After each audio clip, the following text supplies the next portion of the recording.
7:01 de la mañana, una de las principales informaciones en el día de hoy, lo acabamos de constatar en los más importantes titulares. La Unión Europea sanciona a 16 funcionarios venezolanos. Esto fue previo a lo que ocurrió ayer y es la decisión que parte desde la declaración de persona non grata en la Asamblea Nacional que ha recaído sobre la embajadora de la Unión Europea en nuestro país, Isabel Brillante, y que acoge en los mismos términos el Ejecutivo con Nicolás Maduro a la cabeza. Tulio Monsalve, vía telefónica desde Caracas, es nuestro primer invitado de hoy. Tulio Monsalve es sociólogo, profesor universitario, experto en negociaciones internacionales. Tulio, muy buenos días, bienvenido. Buenos días, Eduardo. Muy amable. ¿Cómo estás tú? Bien, bueno, Tulio, con estas novedades, Sí. yo quería buscar en los titulares cuando Nicolás Maduro le dice a la Unión Europea, o ustedes rectifican o con ustedes no habrá más nunca ningún trato ni diálogo. Fíjate que la Unión Europea, por un lado, dice, señores, vayan al diálogo, señores venezolanos, entre ustedes en Venezuela, pónganse de acuerdo. Por el otro, envió las sanciones a determinados funcionarios. Y ahora viene esta reacción. ¿Hasta qué punto podemos estar cada vez más lejos de esa posibilidad de diálogo y consensos en el país? Bueno, yo creo que definitivamente este es otro inconveniente de los tantos que este diálogo estaba presentando. Por lo tanto, yo creo que el negociador tiene que negociar con las realidades que tiene. Si la realidad es que no aparezca en apoyo del diálogo de la Unión Europea, pues definitivamente habrá que negociar con esa condición. Pero definitivamente eso es la decisión unilateral, muy arbitraria de parte de ellos de intervenir en la política nacional, es una cosa que es difícil para cualquier gobierno del mundo aceptarlo. Está hablando de sus diputados y de su Asamblea Nacional. Entonces, por supuesto, la reacción a mí me parece un poco, no quiero calificarla, pero no es adecuada, pero bueno, ese es el resultado. Y el negociador tiene que dialogar con las condiciones que él tenga, no con las que desee o las que se proponga, sino con las que tenga. Y esas son las que hay. Una Unión Europea que está enfrentada y negando lo que viene diciendo hace ya casi un año de la necesidad que nosotros debemos buscar caminos para el diálogo. Lo estamos buscando. Entonces seguiremos buscándolo en función de la palabra de ellos, a pesar de lo que suceda con estos inconvenientes de orden diplomático situacional. Fíjate, yo quiero que nos paseemos, Tulio, a manera de repaso por algunos tweets relacionados con el asunto. Uno de Nicolás Maduro. Se declara la embajadora de la Unión Europea en nuestro país, Isabel Brillante Pedrosa, como persona no grata. Tiene 72 horas para abandonar Venezuela, informa el canciller. Otro de Arreaza que dice, entrega nota de protesta acompañada de la Constitución de la República Bolivariana de Venezuela y la Carta de Naciones Unidas a los representantes diplomáticos de Francia, Alemania, Países Bajos y España en nuestro país por instrucciones del presidente. Otro de Arreaza dice, la Unión Europea pidió este jueves al gobierno venezolano que revierta su decisión de obligar a la embajadora de la Unión Europea en ese país, Isabel Brillante, a abandonar Venezuela en 72 horas. La Unión Europea lamenta profundamente esta decisión, que no hará más que aislar a Venezuela internacionalmente. Sobre esto último, ¿qué podría preverse dentro de este proceso que vive Venezuela? Esto último, esta advertencia que hace la Unión Europea de un mayor aislamiento de Venezuela en el contexto internacional. Bueno, eso es una política que viene desarrollando la Unión Europea y no hay que extrañarnos que eso suceda y además que se proponga y que amenaza a un país con ese tipo de decisiones. Es una amenaza definitivamente y eso diplomáticamente no es aceptable. Así como no es aceptable también haberle dicho a la señora Brillante que abandone el país. Pero bueno, son realidades que hay que enfrentar. El otro es el hecho real es que definitivamente no hay posibilidad de mantener el diálogo con el acompañamiento de la Unión Europea. Punto. Pero habrá otras organizaciones, otros organismos y otros países que sí están dispuestos a hacerlo. Y por lo tanto, ese es el camino que hay que seguir. Lo que existe, la realidad, y no, bueno, que estemos aislados. Venezuela ha estado aislado por bastante tiempo y la Unión Europea ha sido uno de los organismos que mayor papel ha tenido en esa disposición, en esa animosidad contra Venezuela. Pero eso es un hecho real, pues está ahí. Lo que hay que hacer es reconstruir las condiciones en Venezuela para que se produzca el diálogo tal y con como la misma comunidad Unión Europea lo había pedido y otros organismos internacionales también solicitan. Fíjate, Tulio, tomo esta última afirmación tuya.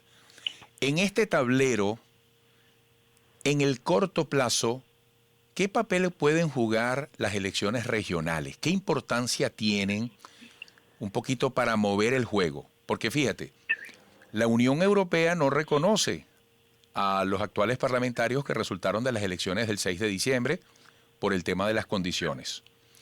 La Unión Europea está llamando a que nos pongamos de acuerdo, a que se den condiciones para las próximas elecciones regionales. Allí pudiera haber un camino para mover ese tablero y que el país encuentre espacios para avanzar en los consensos que se necesitan. Por supuesto, porque es que las negociaciones tienen varios caminos. Perdón, Tulio, y disculpa que te interrumpa y discúlpame. No te preocupes. Y ese tablero está interesante, ¿por qué? Porque la misma oposición que para el 6 de diciembre dijo impensable participar, esos mismos factores o muchos de ellos están diciendo que no hay que ceder espacio, que hay que reconsiderar, que esas elecciones son importantes, ¿no? Eso es lo contradictorio. Ahora, por eso te digo que el negociador no puede plantearse escenarios deseables, porque no existen escenarios deseables. Los escenarios son los que la realidad permite, lo que la realidad concede. Y lo que concede la realidad es seguir con el proceso de las elecciones regionales. Además,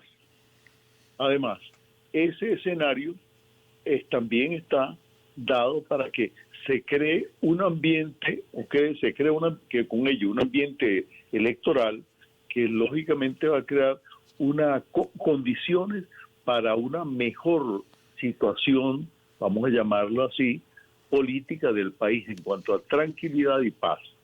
Y además que sigue abierto el camino, que no se puede decir por vocería ni por micrófono, de los vericuetos y órdenes secretos y mecanismos que siempre existen en las negociaciones. Las negociaciones tienen lo que es la mesa objetiva, real, visible, notable, connotada y marcada, y los espacios, por ejemplo, en el caso de Venezuela, donde un factor muy importante del proceso de negociación es la geopolítica. La geopolítica, querrámoslo o no, está presente. Y esa geopolítica marca justamente que hay un polo a donde están China, Rusia, Irán, Turquía y otros países, y de este lado está Estados Unidos y ahora la Unión Europea. Pero Estados Unidos básicamente es el vocero de esa posición. Pero ellos en forma secreta siguen conversando y se siguen produciendo contactos, porque de pronto ninguna negociación a nivel internacional está totalmente abierta a todos los públicos, sino que justamente hay espacios que son secretos e inéditos. Fíjate, Tulio, y esto lo digo de la manera más constructiva. Claro. Es conocido que desde hace rato la Unión Europea tiene a un grupo de personas moviéndose, procurando construir puentes. Eso tiene tiempo. Ahora, yo te iba a preguntar casualmente, ¿se seguirán impulsando estas iniciativas, aunque haya ocurrido lo que hemos visto en las últimas horas entre la Unión Europea y el gobierno de Maduro? Absolutamente se sigue, porque, repito, esos son caminos que no pueden jamás cerrarse, ni para la Unión Europea, porque la diplomacia de ellos también tiene, por supuesto, sus códigos y sus maneras, igual que la diplomacia venezolana. Uno de ellos es que la llamada personal, yo llamo a Eduardo como una persona, como un ser que es amigo mío, aunque tengamos distancias y posibles diferencias. Eso es civilizado, eso es necesario, eso es políticamente lógico, y así se está dando y se va a seguir dando. O sea, pensar que esto cierra la negociación, que estamos el diálogo, que estamos iniciando en Venezuela, eso no tiene sentido. No produce ese tipo de efecto. Por supuesto que eso es una condición que un grupo, uno de los actores, puede utilizar para presionar al contrario. Eso ya es otro juego de presiones internas lógicas de los elementos que considera una fortaleza. Tulio, dígame. Fíjate algo, me queda un minuto, pero fíjate. Sí. Fede Cámaras dio noticia junto a la Asamblea Nacional cuando se produjo la reunión en la sede del Bosque. Y los propios conductores de estas iniciativas de diálogo de parte del empresariado decían, del lado nuestro también hay extremistas que no ven esto con buenos ojos, que nos critican.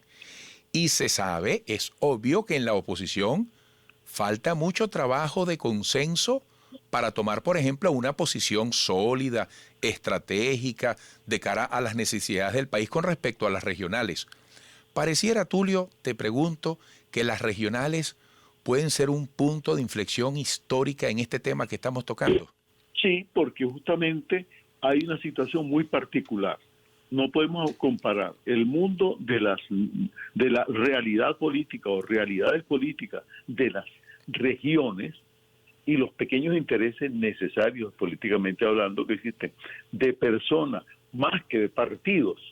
Y esas personas, más que partidos, también tienen fuerza y pueden decir, como fue el caso, por ejemplo, de la gobernadora del Táchira, así existen, porque para ellos es una ventana muy importante conseguir el puesto en la gobernación y en las alcaldías, porque ese sí es la vida real, la respiración, el alimento político de esas, vamos a llamarlo, microdimensiones regionales que son muy importantes. Y puede darse históricamente un problema muy particular, y es que esta pequeña fuerza, vamos a llamarla así, que no la son como tal, son fuerzas, porque la fuerza de lo que puede darse en San Fernando de Apure, o en Cumaná, o en Maracaibo, son comparadas con el país relativamente pequeñas, pero son muy poderosas en la región. Claro. Y esas regiones necesitan voceros, independiente de lo que diga la Unión Europea, independiente de lo que se propongan otros partidos políticos de extrema, cualquiera de los lados extremos, ellos necesitan participar y como sea, lo van a hacer. Y al hacerlo puede ser que se produzca, no es el deseo, pero puede ser que se produzca un mayor debilitamiento en la búsqueda de la unidad frente político que debe construir obligatoriamente la oposición. Bueno, caray. Bueno, vamos a ver si hay chance de despedir a Tulio, por lo menos. Qué casualidad que yo le iba a decir que se agotaba el tiempo. Bueno, estamos sobre el filo de la hora. Tulio Monsalve, muchísimas gracias, sociólogo, profesor universitario, experto en negociaciones internacionales. Regresaremos.